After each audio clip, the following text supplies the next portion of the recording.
According to the Times, Wall Street Journal had its worst day in 6 months after President Trump threatened to slap 100% tariffs on all Chinese imports starting November 1st. The S&P 500 fell, as I mentioned, 2.7%. The Nasdaq tumbled. Oil prices dropped below $59 a barrel, their lowest level since May. The sell-off followed Chinese decision to restrict exports of rare earth metals, vital for AI chips and EV batteries. Trump claimed he was blindsided, posting that he was, quote, calculating a massive increase of tariffs on Chinese goods and warning of further countermeasures. Yesterday, he doubled down, accusing U.S. regulators of being too soft on Beijing and vowing to go harder.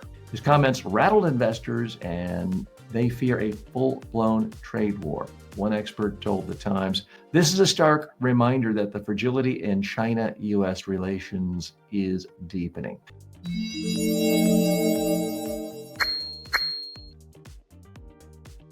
Okay, what's the real message here? For the last 6 months, 7 months, Wall Street has been sort of in this denial phase.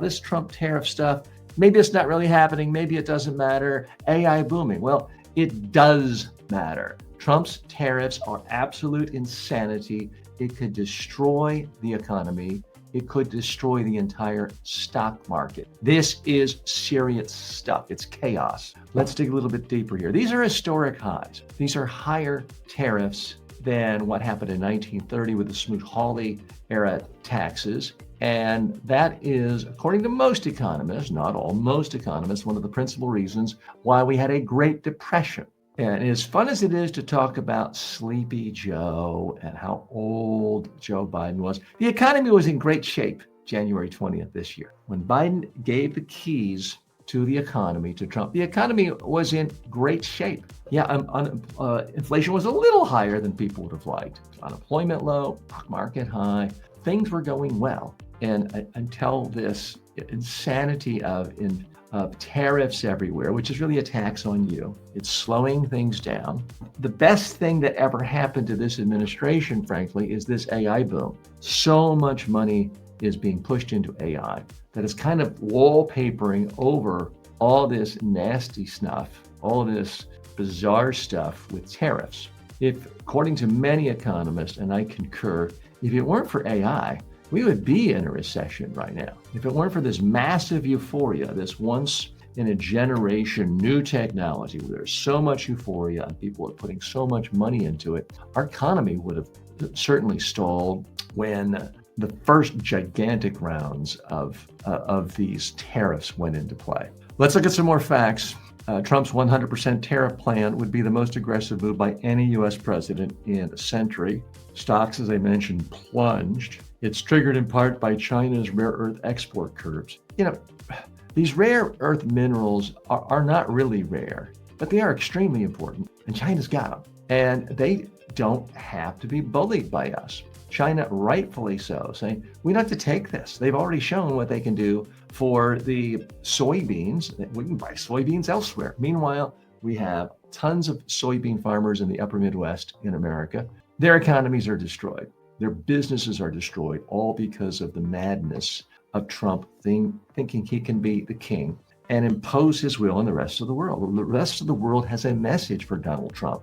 It's basically this: we don't have to take your nonsense. That is the message China is sending, like it or not. Tech giants NVIDIA went down 5%, AMD went down 8%. China says Washington provoked this through the technology bans. U.S. farmers are bracing for even further devastation to their markets. A lot of potential for inflation and AI chip disruptions.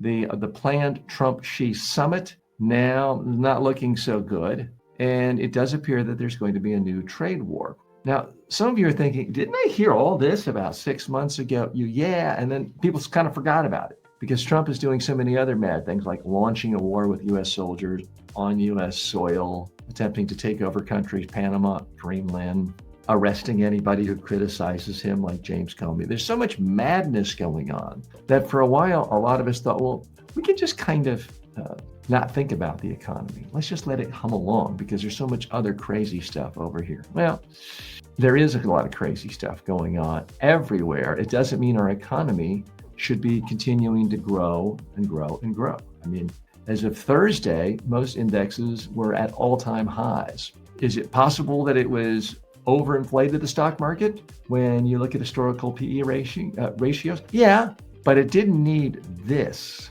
idea at a time when the world is more interconnected than ever, that we're just going to put up these walls. It's one thing to say, I don't want illegal immigrants coming to my country. But when you're talking about business people playing by the rules, fairly observing contracts, obeying international law, and kicking them in the teeth, there are going to be severe repercussions.